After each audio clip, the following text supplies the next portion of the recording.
जय हिंद स्टूडेंट्स। कल आप लोगों का इंडियन इकोनॉमी का एग्जाम है, जिसके लिए मैं एक 100 क्वेश्चंस का सेट लेकर आया हूं। इससे पहले पूरे बुक से जो भी वीवीआई क्वेश्चन हो सकते थे उसको मैंने लिख के आप लोगों को समझाया था। मैं उम्मीद करता हूं जो आप लोग वह वीडियो देखे होंगे। अगर नहीं देखे हैं तो वह वीडियो बहुत बहुत महत्वपूर्ण है। उसका लिंक इस वीडियो के डिस्क्रिप्शन में दिया हुआ है, आप जरूर देख लें। ठीक है, चूंकि वो पूरे बुक का निचोड़ है और इस बार एग्जाम में क्वेश्चन बुक से पूछा गया है। ठीक है, इसलिए वो वीडियो काफ़ी इंपॉर्टेंट हो जाता है। आपने गेस को पढ़ा, बहुत बढ़िया बात है, लेकिन वो पढ़ना जरूरी है, क्योंकि ऐसा भी हो सकता है जो गेस से क्वेश्चन ना मिले। ठीक है, अगर आप लोगों ने पढ़ा है तो बहुत बढ़िया बात है। आपको क्वेश्चन दिखेगा, आप अपने मन से आंसर सोच के रखिएगा। मैं जो आंसर बताऊंगा वो बाद में आप वेरीफाई कीजिएगा। इससे यह पता चलेगा जो आपकी तैयारी कितनी है। इस वीडियो में मैं आपको बताने वाला हूं जो एग्ज़ाम में हम कैसे अपने माइंड को एकत्रित रखें, कैसे एग्ज़ाम बेहतर ढंग से दे, कम पढ़ के भी कैसे हम अधिक मार्क्स ले सकते हैं, अधिक क्वेश्चन को सही कर सकते हैं। ठीक है, ये सभी ट्रिक इस वीडियो में समझाएंगे, तो आप लोग शुरू से अंत तक देखें। आप लोगों का जो वैल्यूएबल कमेंट होता है ना वीडियो में, जो आप लोग कमेंट करते हैं, वो हमारे लिए बहुत ज़्यादा मोटिवेशन का काम करता है। मतलब ये कहें जो मेरे लिए सब कुछ वही कमेंट होता है। ठीक है, आपके उस कमेंट की वजह से ही परिस्थिति कुछ भी हो, मुझे आप लोगों के लिए वीडियो बनाने के लिए मजबूर होना पड़ता है। तो आप लोग ऐसे ही अपना सपोर्ट, प्यार, स्नेह देते रहिए और हम आप लोगों के लिए वीडियो लेकर ऐसे ही आते रहेंगे। पार्ट 2 है, पार्ट 3 में भी आप लोगों के लिए इस चैनल के माध्यम से वीडियो अपलोड होंगे, लाइव क्लासेस होंगे, आप लोगों को बेहतरीन से बेहतरीन ढंग से पढ़ाया जाएगा। ठीक है, आप लोगों से एक रिक्वेस्ट है, चूंकि समय बहुत कम है इसलिए आप लोग इस वीडियो को अधिक से अधिक शेयर जरूर करेंगे। ठीक है, चलिए पहला प्रश्न है, ब्रिटिश काल में भारतीय अर्थव्यवस्था थी जब हम गुलाम थे, जब भारत गुलाम था उसमें ब्रिटिश का शासन था, उस समय में भारत का जो अर्थव्यवस्था था वो कैसा था? तो उपनिवेशी भी था क्योंकि हम गुलाम थे, सामंती व्यवस्था पूरा नहीं तो अर्ध था, विच्छेदित अर्थव्यवस्था था। तो उपर्युक्त सभी इसका उत्तर हो जाएगा। दूसरा प्रश्न है, ब्रिटिश काल में भारत की राष्ट्रीय आय गणना का पहला प्रयास किसने किया था? पहला प्रयास किए थे दादा भाई नौरोजी। ठीक है, भारत की राष्ट्रीय आय का गणना, यह जो सब्जेक्ट है इतना वैल्यूएबल सब्जेक्ट है जो आपको वैसे भी पढ़ना है। अभी तो आप एग्जाम देने वाले हैं तो आपका मार्क्स भी बढ़ेगा। तीसरा प्रश्न है, भारतीय अर्थव्यवस्था है तो भारतीय अर्थव्यवस्था जो है वो मिश्रित है। ठीक है, चौथा प्रश्न है, मिश्रित अर्थव्यवस्था में पाया जाता है। तो आप लोगों को हम बताए थे जो मिश्रित जो अर्थव्यवस्था होता है ना, वो उसमें सार्वजनिक क्षेत्र भी आते हैं, निजी क्षेत्र भी आते हैं और सहकारी क्षेत्र भी आते हैं। तो ऐसी अर्थव्यवस्था जिसमें ये तीनों हो ना, मिश्रित अर्थव्यवस्था कहलाता है। आपको जो हम समझाते हैं आप कितना समझते हैं ये जरूर आप बताइएगा। पांचवा प्रश्न है, भारतीय अर्थव्यवस्था के पिछड़ेपन का कारण क्या है? यानी कि इंडिया का जो इकोनॉमी है वो बहुत बैक है, इसके पीछे के वजह क्या है? तो सबसे पहले इकोनॉमी में हम यही देखते हैं जो प्रति व्यक्ति आय क्या है। जिस देश का प्रति व्यक्ति आय बहुत अधिक होता है वह विकसित देश कहलाता है, जिसका वृद्धि हो रहा होता है विकासशील देश होता है, जिसका प्रति व्यक्ति आय बहुत कम है तो अर्ध यानी कि अल्प विकसित कहा जाता है, मतलब अविकसित कह सकते हैं। ठीक है, जैसे पाकिस्तान है वहाँ पे बहुत कम है। कृषि की प्रधानता, कृषि पे अगर आप हैं तो आपका कृषि उस हिसाब का होना चाहिए। अगर उतना प्रोडक्शन नहीं होगा तो आप इकोनॉमी में हेल्प नहीं कर पाएंगे, जिसके वजह से आप पिछड़ सकते हैं। जनसंख्या में तेज से वृद्धि, आपको पता ही है जो हमारा जो इंडिया है वो पॉपुलेशन में सेकेंड नंबर पे है, पहला नंबर पर चीन ही है, चीन के बाद हम है। अगर जनगणना हो जो कि 21 में ही होने वाला था, कोरोना के वजह से नहीं हो पाया, तो मुझे लगता है जो चीन को पीछा कर देगा या चीन के आसपास होंगे। ठीक है, तो ये जनसंख्या में जो वृद्धि होता है ना, ये भी अर्थव्यवस्था को पीछे धकेलता है। तो उपर्युक्त सभी इसका आंसर होता है। उपर्युक्त सभी वाले 99% आंसर होते हैं। ठीक है, तो आपको कुछ नहीं पता है तो आप डी में लगा दीजिए। वैसे 3 में से कोई 2 आपको याद है, एक नहीं भी याद है, तो जब 2 सही है तो डी ही होगा। ये सब आपको थोड़ा ध्यान में रखना है। छठा प्रश्न है, अल्प विकसित देशों की विशेषता क्या होता है? अल्प विकसित, तो यही बात है, प्रति व्यक्ति आय जो निम्न होता है, पूंजी का अभाव होता है, वहां पे गरीबी होता है, ठीक है। चलिए, सातवां प्रश्न है, भारतीय अर्थव्यवस्था का महत्वपूर्ण लक्षण क्या है? तो यहाँ पे कुशल श्रम एवं तकनीक ज्ञान की कमी है, यानी कि टेक्निकल वर्क यहाँ पे बहुत कम होता है। आप लोगों को पता ही होगा, जब से ये सोशल मीडिया या आप इलेक्ट्रॉनिक इरा में जब हम आए हैं, यानी कि डिजिटल सारा काम होने लगा है, तो टेक्निक का थोड़ा प्रोग्रेस हुआ है। हम प्रोग्रेसिंग कंट्री हैं, ठीक है। उसकी वजह का यही है, पहले टेक्निक में पीछे थे। अभी खेत जोतने के लिए ट्रैक्टर है, पहले कुदाल से किया जाता था, तो कितना अंतर आ गया ये आप समझ लीजिए, ठीक है। पहले हाथ से मजदूर को लगा के धान गेहूं को काटा जाता था, अब मशीन आ गया, तो ये सब तो प्लस पॉइंट हुआ। लेकिन हम पीछे कहाँ रह गए? तो खेत जो मेरा बड़ा सा आकार का था, वो बढ़ते बढ़ते छोटा हो गया। अब जो टेक्निक है भी, तो वहां पे वह काम नहीं करेगा, क्योंकि खेत का आकार ही छोटा हो गया। तो जनसंख्या विस्फोट हमको कहाँ तक पीछे ले जा रहा है, आप इससे जान सकते हैं। बेरोजगारी, अर्ध बेरोजगारी, उच्च जन्म दर, ये सब जो है ना, अर्थव्यवस्था को पीछे धकेल रहा है। आठवां प्रश्न है, अर्ध विकसित देशों में किस प्रकार की बेरोजगारी होती है? देखिए, अगर देखिए तो सभी प्रकार की बेरोजगारी पाई जाती है, इसलिए आप उपर्युक्त सभी दे दें। लेकिन अगर इसमें लगा दें जो मुख्यतः कैसी बेरोजगारी होती है, तो अदृश्य बेरोजगारी होती है, ठीक है। 9th नंबर क्वेश्चन है, आर्थिक नियोजन प्रारंभ हुआ था? आर्थिक नियोजन 20वीं सदी में प्रारंभ हुआ था। आर्थिक नियोजन कब प्रारंभ हुआ था? 20वीं सदी में, ठीक है। चलिए आगे हम लोग बढ़ते हैं। 10वां प्रश्न, आर्थिक नियोजन की विशेषता है? साधनों पर नियंत्रण, निश्चित अवधि, सर्वांगीण विकास। तो उपर्युक्त सभी, इसका भी आंसर होगा। नियोजन का उद्देश्य है तो राजनीतिक, सामाजिक, आर्थिक सभी होता है, ठीक है। चलिए 12वां प्रश्न है, नियोजन के उद्देश्य नहीं है? आर्थिक उद्देश्य, सामाजिक उद्देश्य, राजनीतिक उद्देश्य ये तो हैं, लेकिन धार्मिक उद्देश्य कहीं से भी नहीं है, तो सी हो जाएगा। 13वां प्रश्न है, नियोजन के राजनीतिक उद्देश्य। देखिए, राजनीतिक से हम क्या करते हैं? तो सुरक्षा करते हैं अपने देश को, नीति जो होता है उसको हम लोग फॉलो करते हैं, आंतरिक शांति पे काम करते हैं, यानी कि इंटरनल जो है पीस पे हम लोग काम करते हैं। तो डी हो जाएगा इसका। 14वां प्रश्न है, नियोजन के आर्थिक उद्देश्य हैं? तो नियोजन के जो आर्थिक उद्देश्य हैं उसमें अवसर की समानता, आय का समान वितरण, अधिक उत्पादन। तो उपर्युक्त सभी हो जाएगा। नियोजन के सामाजिक उद्देश्य हैं? तो नियोजन के सामाजिक, यानी कि समाज का सुरक्षा करना, सामाजिक समानता, सबको एक लेवल पे लाना, कल्याणकारी राज्य की स्थापना, ये सब के सब होंगे, ठीक है। तो 15 का भी डी हो जाएगा। 16वां प्रश्न है, नियोजन के आर्थिक उद्देश्य नहीं है? नियोजन के आर्थिक उद्देश्य नहीं है तो ऊंचा जीवन स्तर ये आर्थिक उद्देश्य में आता है। आत्मनिर्भरता की प्राप्ति ये आर्थिक उद्देश्य में आता है। आर्थिक संरचना ये उद्देश्य में आता है। आपसे पूछा जा रहा है जो आर्थिक उद्देश्य नहीं है, तो इसमें से कोई नहीं होगा।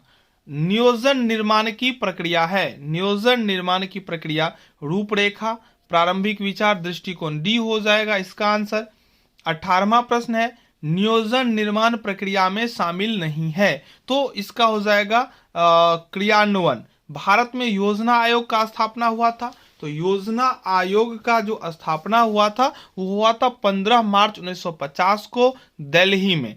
भारत में नीति आयोग की स्थापना? तो भारत में नीति आयोग की स्थापना 1 जनवरी 2015 को हुआ था। योजना आयोग या नीति आयोग का जो अध्यक्ष होता है वो प्रधानमंत्री होता है। कृषि क्रियाएं किस क्षेत्र से संबंधित है? तो कृषि क्रियाएं प्राथमिक क्षेत्र में आते हैं, ठीक है। देखिए, अब यहाँ पे उपर्युक्त सभी तो दे दिया है, लेकिन इसका आंसर ऐसा नहीं होगा, ठीक है। चलिए, कहीं कहीं ऐसा हो जाता है। भारतीय कृषि की उत्पादकता है? तो भारतीय कृषि का जो उत्पादकता है वो निम्न है। अगर हाई लेवल पे होता तब तो अच्छी बात है। तो हम सभी कृषि पर ही आश्रित है, मैक्सिमम पॉपुलेशन। 23वां प्रश्न है, भारतीय कृषि के पिछड़ेपन का क्या है? तो पिछड़ेपन का जो सबसे पहले तकनीकी तत्व ये सबसे ज्यादा है, टेक्निकल अभाव है ज्ञान का। 24वां प्रश्न है, भारतीय कृषि अत्यधिक निर्भर है तो मानसून पर। भारतीय कृषि जो है ना मानसून पर निर्भर है, तो ये भारतीय कृषि को जुआ भी कहा जाता है। अगर मानसून अच्छा होगा तो कृषि अच्छा होगा, अगर नहीं होगा तो फिर नहीं।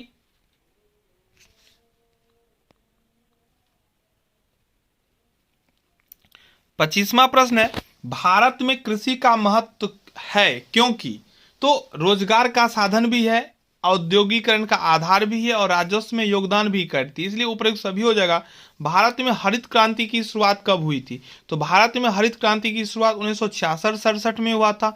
क्रांतियों के इंद्रधनुष में शामिल है तो पीली, हरित, नीली सब होंगे।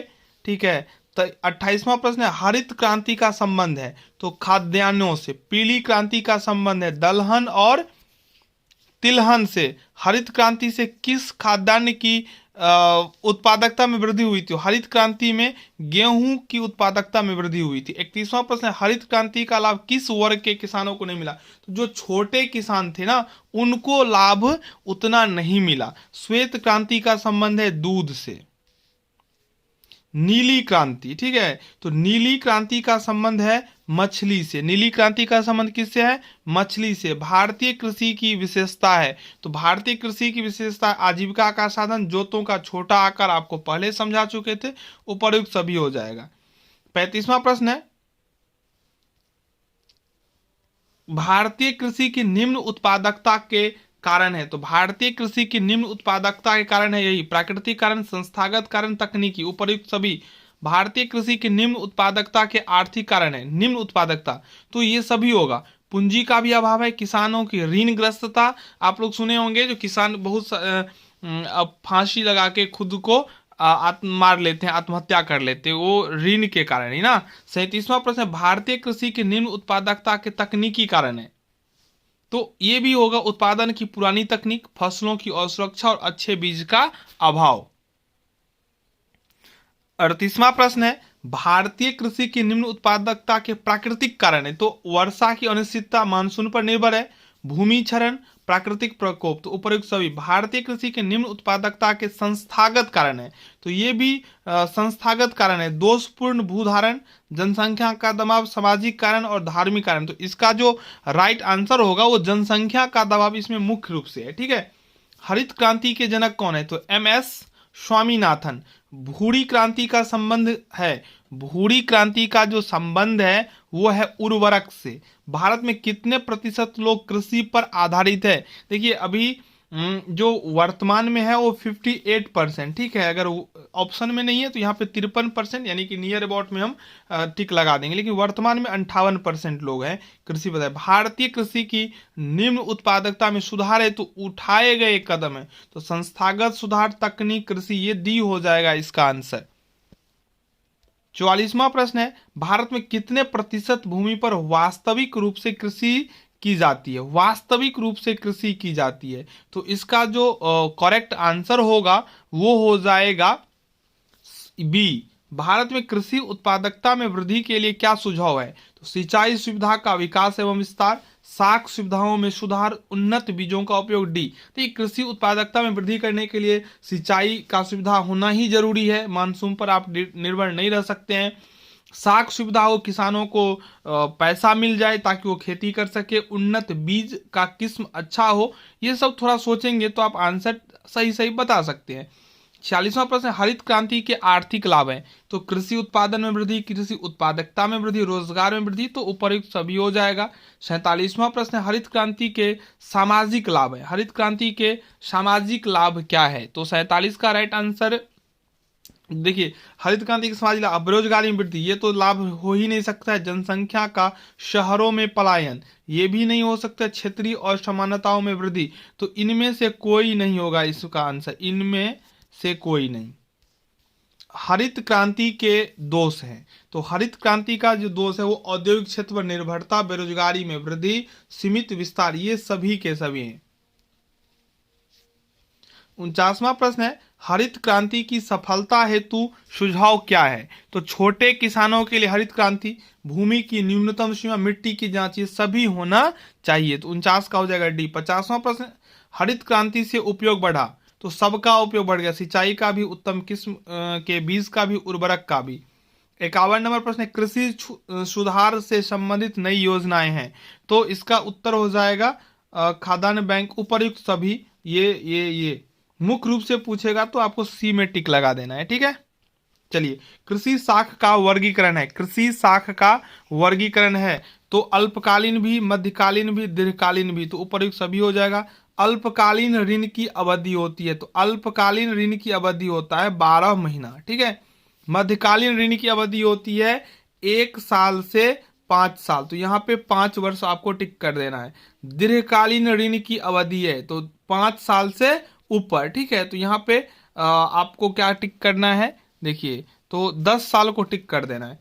कृषि शाखा गैर संस्थागत स्रोत, गैर संस्थागत स्रोत में आते हैं साहूकार, गैर पेशेवर साहूकार, देसी बैंक का, तो उपर्युक्त सभी हो जाएगा। 57वां प्रश्न है, कृषि शाखा का संस्थागत स्रोत है, संस्थागत में सरकार, राज्य सहकारी बैंक, सहकारी साख समितियां, तो डी होगा इसका आंसर। व्यापारिक बैंकों द्वारा कृषि वित्त प्रदान की गई है, तो राष्ट्रीयकरण के पूर्व, राष्ट्रीयकरण के पश्चात, स्थापना की अवधि से, तो इसका जो करेक्ट आंसर होगा हो जाएगा राष्ट्रीयकरण के पश्चात। क्षेत्रीय ग्रामीण बैंक प्रभावी हुए 1975 में, 2 अक्टूबर 1975 को स्थापित हुआ। नाबार्ड की स्थापना देश में कब हुई, 1982 ईस्वी में। कृषि साख की समस्याएं हैं, साख देने वाली संस्थाओं का अभाव, ये भी है, समन्वय का अभाव, अधिक लागत, तो सभी हो जाएगा इसका राइट आंसर, ठीक है। चलिए, 62वां प्रश्न है, कृषि साख प्रणाली में सुधार के उपाय हैं, कृषि साख प्रणाली में सुधार के उपाय हैं, तो इसका से उत्तर हो जाएगा संस्थागत साख का विस्तार, व्यापारिक बैंकों का ग्रामीण क्षेत्रों में विस्तार, ऋण का उत्पादक कार्यों में प्रयोग, तो डी हो जाएगा इसका सही आंसर। नाबार्ड ऋण प्रदान करता है, तो इसका भी हो जाएगा डी। चलिए, 64वां प्रश्न है, अवधि के आधार पर ऋण के प्रकार, तो अवधि के आधार पर ऋण के 3 प्रकार हैं, निम्नलिखित में से कौन संस्थागत एजेंसी नहीं है, तो देसी बैंकर जो है वो संस्थागत एजेंसी नहीं है। जिला सहकारी बैंक कब स्थापित हुआ, जिला सहकारी बैंक का स्थापना 1904 में हुआ है। कृषि वित्त के लिए सर्वोच्च संस्था है, कृषि वित्त के लिए सर्वोच्च संस्था है, कृषि वित्त के लिए सर्वोच्च संस्था है वो है नाबार्ड। भारत में कृषि पदार्थों के विपणन की वर्तमान व्यवस्था में, तो इसका जो सही उत्तर हो जाएगा वो हो जाएगा सहकारी विपणन, स्थानीय बाजार, राज्य व्यापार। स्थानीय बाजार में शामिल है, तो हाट भी होता है, स्थानीय व्यापारी भी होता है, घूमते फिरते व्यापारी जो साइकिल से आते हैं, तो डी हो जाएगा इसका आंसर। कृषि विपणन के दोष है, तो डी हो जाए। विक्रय की बाध्यता, संगठन का अभाव, परिवहन के साधनों का अभाव। कृषि विपणन में सुधार हेतु प्रयास है, तो डी हो जाएगा, यानी कि नियमित मंडियों की स्थापना, गांव गोदामों का निर्माण, गोदामों की सुविधाएं, सहकारी विपणन व्यवस्था के लाभ हैं, तो इसका हो जाएगा उचित कीमत, मध्यस्थियों का उन्मूलन, मूल्य निर्धारण में भूमिका, ये डी हो जाएगा।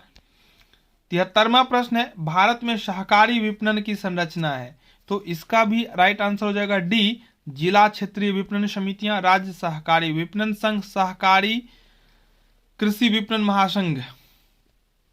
74वां प्रश्न है, भारत में प्रथम सहकारी विपणन समिति की स्थापना हुई थी 1904 ईस्वी में। 75वां प्रश्न है, निम्नलिखित में से कौन कृषि विपणन का कार्य नहीं है, कृषि विपणन का कार्य नहीं है, तो इसका राइट आंसर हो जाएगा डी, कृषि उपज का एकत्रितकरण, कृषि वस्तुओं का विभाजन, कृषि वस्तुओं का विधायन, ये विपणन का कार्य नहीं है। विपणन का कार्य है, विपणन का कार्य नहीं है पूछ रहा था, इसलिए डी हो जाएगा। 76वां प्रश्न, विपणन की एजेंसियां होती है, विपणन की एजेंसियां होती है, तो सरकार और निजी दोनों, इसलिए इसका आंसर हो जाएगा सी। 77वां प्रश्न है, राष्ट्रीय कृषि विकास योजना कब प्रारंभ हुई, राष्ट्रीय कृषि विकास योजना कब प्रारंभ हुई, तो 2007-8 में। राष्ट्रीय खाद्य सुरक्षा मिशन, राष्ट्रीय खाद्य सुरक्षा मिशन कब शुरू हुआ, तो इसका आंसर हो जाएगा 2007-8, ऑप्शन सी, अगस्त में शुरू हुआ था। 1951 में सार्वजनिक क्षेत्र के उद्योग थे, तो इसका से उत्तर हो जाएगा 5। 1956 की औद्योगिक नीति में उद्योगों को कितने वर्गों में बांटा गया, तो इसका उत्तर हो जाएगा 3 वर्गों में।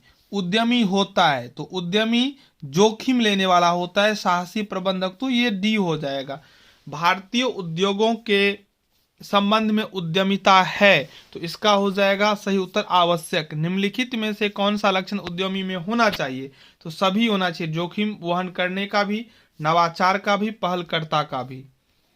84वां प्रश्न, उद्यमी सहायक है, तो गरीबी हटाने में, आर्थिक विकास में, पूंजी निर्माण में, सभी हो जाएगा। उद्यमिता विकास संभव है किसके द्वारा, तो सभी हो जाएगा। प्रशिक्षण, अभिप्रेरण, समुचित शिक्षा, ये सभी की आवश्यकता होगी।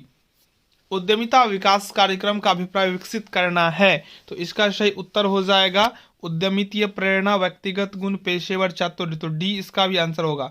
87वां प्रश्न है, उद्यमिता विकास कार्यक्रम कौन चाहता है, तो ये शिक्षित वर्ग का ही काम है, ठीक है। उद्यमिता की आवश्यकता होती है सभी तरह के अर्थव्यवस्थाओं में। 89वां प्रश्न है, उद्यमिता खेल है, तो ये चतुराई का खेल है। भारत में उद्यमिता विकास कार्यक्रम है, तो जरूरी है, आवश्यक है। उद्यमिता विकास कार्यक्रम प्रदान करता है, तो स्वरोजगार भी, शिक्षण, प्रशिक्षण, उद्यमी कौशल वृद्धि, तो ये डी इसका आंसर हो जाएगा। 92वां प्रश्न है, उद्यमिता विकास कार्यक्रम प्रदान करता है, तो रोजगार होगा, भ्रष्टाचार, बेरोजगारी, बेईमानी तो होना ही नहीं चाहिए। भारत में उद्यमिता का भविष्य है, तो उज्जवल है। आप ऑप्शन को ठीक से पढ़ेंगे तो आंसर सही से कर सकते हैं। अगर अच्छा लगा हो तो वीडियो को जरूर लाइक कर दें। उद्यमिता विकास कार्यक्रम के प्रति भारत के सरकारी तंत्र का जो रवैया है वो कैसा है, तो रचनात्मक है, ठीक है। उद्यमी जन्म भी लेता है और बनाया भी जाता है, इसलिए सी हो जाएगा। 96, उद्यमी रोजगार के अवसरों में क्या करता है, तो वृद्धि करता है। व्यवसाय तथा उद्योगों के विकास में उद्यमी का क्या योगदान है, तो आवश्यक है, ठीक है। 97 का ए, उद्यमी महत्वपूर्ण योगदान करता है किस में, तो सामाजिक विकास में, राजनीतिक विकास में, आर्थिक विकास में, तो आर्थिक विकास ही इसका राइट आंसर होगा। 99 नंबर प्रश्न, भारत के आर्थिक विकास में सहायक है, तो दोनों भारतीय तथा विदेशी दोनों उद्यमी सहायता करते हैं, तो हो जाएगा आयात प्रतिस्थापन में। तो 100 क्वेश्चंस का सेट कंप्लीट हो गया, ठीक है। आपको अच्छा लगा हो तो लाइक कर दें, वीडियो को शेयर कर दें, चैनल को सब्सक्राइब कर लें। धन्यवाद।